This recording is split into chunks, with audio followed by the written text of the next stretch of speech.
Good morning students. कोविड-19 के इस महामारी में आप सब घर बैठे हैं, हम भी घर बैठे हैं। तो एक प्रयास किया जाए कि मैं आपको यहाँ घर बैठे ही केमिस्ट्री पढ़ा सकूं। सबसे पहले आप सभी 11th से जो भी पास होकर 12th में आए हैं सभी को कॉन्ग्रेचुलेशन। और 12th क्लास की स्टडी हमारी आज से शुरू होती है। तो फर्स्ट चैप्टर जो है क्लास 12th का वो है सॉलिड स्टेट, जो कि लास्ट ईयर नहीं था, इस साल फिर से आपके सिलेबस में आया है। 11th क्लास में आपने जो चैप्टर पढ़ा स्टेट्स ऑफ मैटर,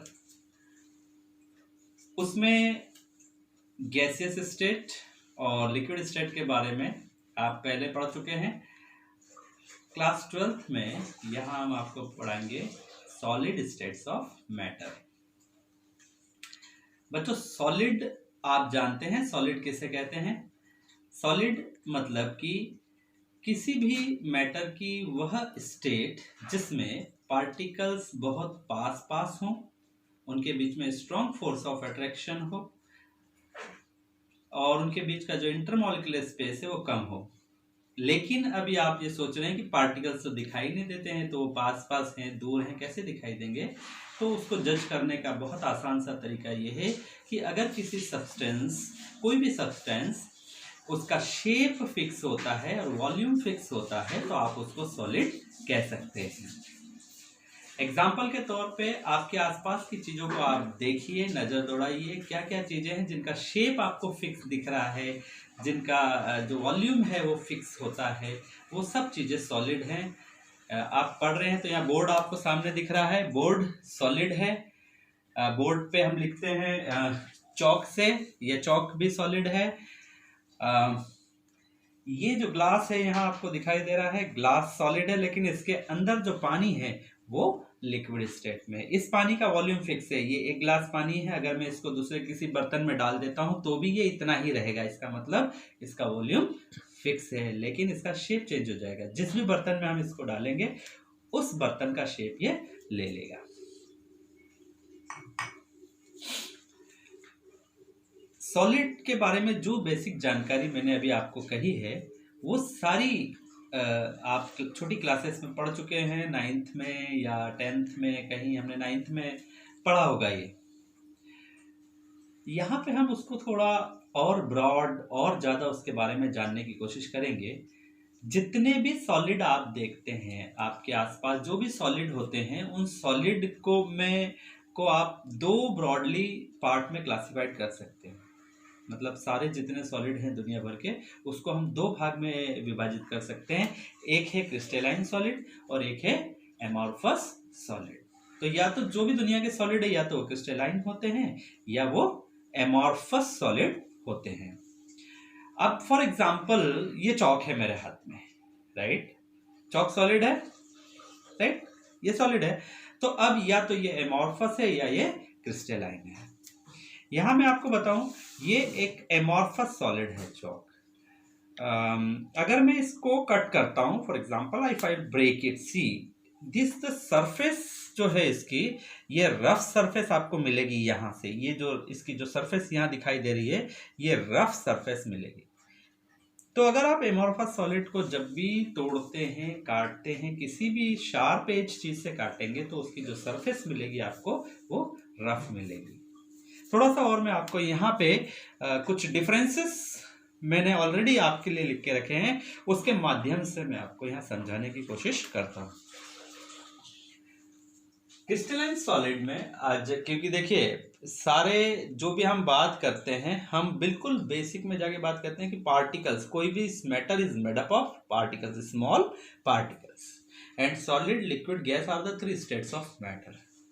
तो मैटर जो होते हैं, ऐसे मैटर जिनमें कंस्टिट्यूएंट पार्टिकल्स जो होते हैं उसमें रेगुलर मैनर में अरेंज्ड हो, तो उसको हम कहते हैं क्रिस्टलाइन सॉलिड।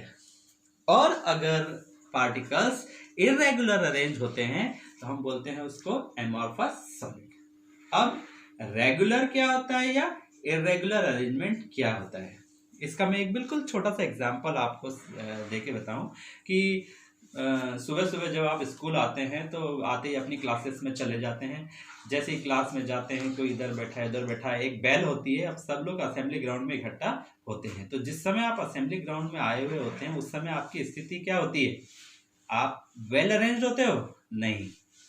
दो लोग यहाँ ग्रुप बना के बात कर रहे हैं, चार वहां खड़े हैं, इधर खड़े हैं, यू आर इर्रेगुलरली अरेंज्ड। फिर एक कमांड मिलता है आपको, सावधान विश्राम।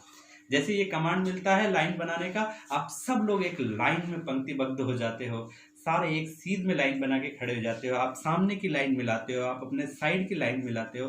तो जो आप वेल अरेंज हो जाते हो, इसको बोलते हैं वेल अरेंजमेंट ऑफ पार्टिकल्स। तो अगर किसी भी सॉलिड में पार्टिकल का अरेंजमेंट इस तरीके से निश्चित है, रेगुलर है, तो हम उसको क्या कहते हैं? Crystalline solid. लेकिन अगर इरेगुलर है तो वो होता है एमॉर्फस सॉलिड। तो क्रिस्टलाइन और एमॉर्फस में रेगुलर इरेगुलर अरेंजमेंट होता है। इसके कारण उनकी सारी प्रॉपर्टीज में बहुत सारी जो उनके गुण होते हैं उनमें परिवर्तन आ जाता है। उनमें से एक गुण है उनका मेल्टिंग पॉइंट। किसी भी सब्सटेंस का अगर आपने कहा कि आप जैसे बोलते हो पानी का मेल्टिंग पॉइंट क्या है?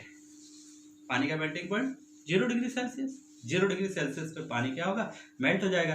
तो उसको फिक्स है वो 0 डिग्री सेल्सियस। ऐसा तो नहीं बोलते हैं कि 7 से लेकर के 0 तक में मेल्ट होता रहता है, नहीं, ऐसा नहीं ना। 0 degree Celsius is the melting point. That means अगर किसी सब्सटेंस का मेल्टिंग पॉइंट फिक्स होता है तो उसको हम बोलते हैं क्रिस्टलाइन सॉलिड। लेकिन अगर मेल्टिंग पॉइंट फिक्स नहीं होता, जैसे आप प्लास्टिक है, प्लास्टिक का कोई फिक्स मेल्टिंग पॉइंट नहीं होता। आप उसको गर्म कीजिए, कुछ हिस्सा मेल्ट होगा, कुछ हिस्सा सॉलिडिफाई रह जाएगा, फिर गर्म करते रहिए, फिर कुछ और हिस्सा मेल्ट होगा। So when they melt over A range of temperature, एक लॉन्ग रेंज ऑफ टेम्परेचर में मेल्ट होते हैं। कौन से? Amorphous solid. तो एमॉर्फस सॉलिड का फिक्स या शार्प मेल्टिंग पॉइंट नहीं होता है। देखिए एक एग्जांपल आपको बताता हूँ। ये इस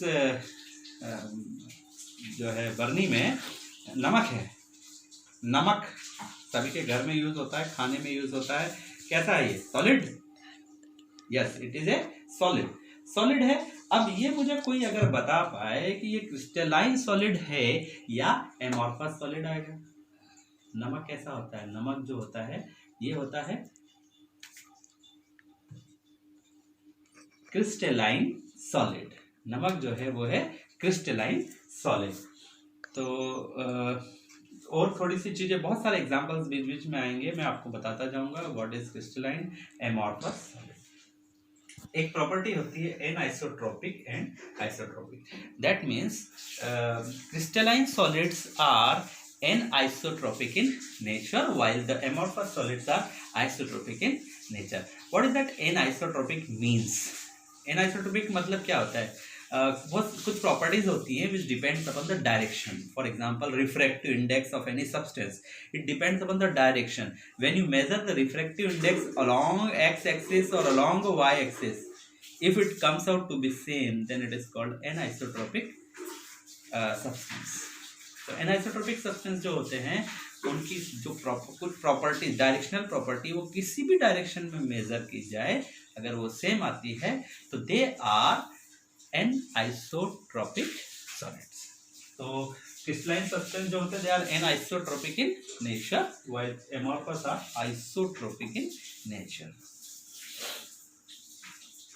ये सबसे पहले मैंने आपसे डिस्कस किया था अंडरगो क्लीन क्लेवेज। मैंने इस चॉक को ब्रेक करके बताया था आपको कि अगर इस चॉक को हम तोड़ेंगे तो इसकी सरफेस अगर क्लीन दिखाई देती है, आपको प्लेन सरफेस मिलती है तो वो क्रिस्टलाइन है। अगर आपको प्लेन नहीं मिलती है, खुरदुड़ी सरफेस मिलती है ना, रफ सरफेस मिलती है, तो वो कैसा है? Then it is a amorphous. So this chalk is an amorphous solid. They have a definite heat of fusion, और ऑब्वियसली एमॉर्फस सॉलिड की हीट ऑफ फ्यूजन डेफिनेट नहीं होती है क्योंकि मेल्टिंग पॉइंट ही डेफिनेट नहीं होगा, तो हीट ऑफ फ्यूजन कैसे डेफिनेट होगी? और क्रिस्टलाइन सॉलिड को आप कह सकते हैं they are true solid.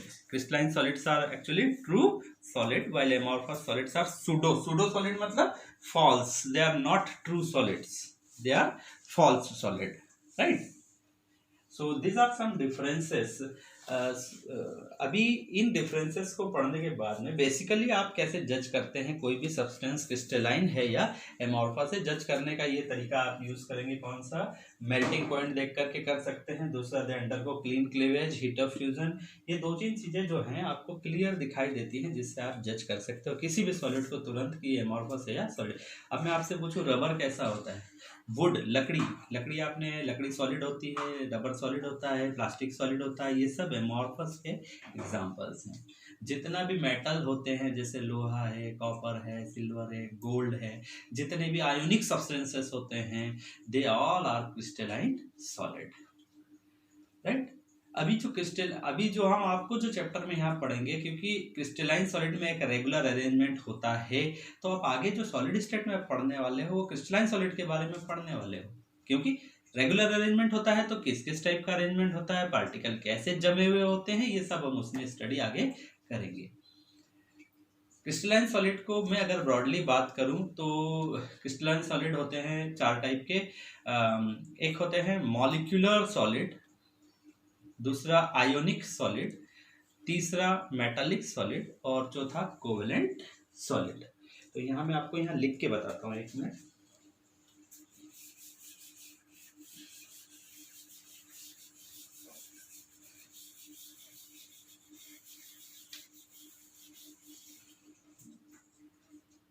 Crystalline solid के मैं आपको 4 टाइप बता रहा हूँ।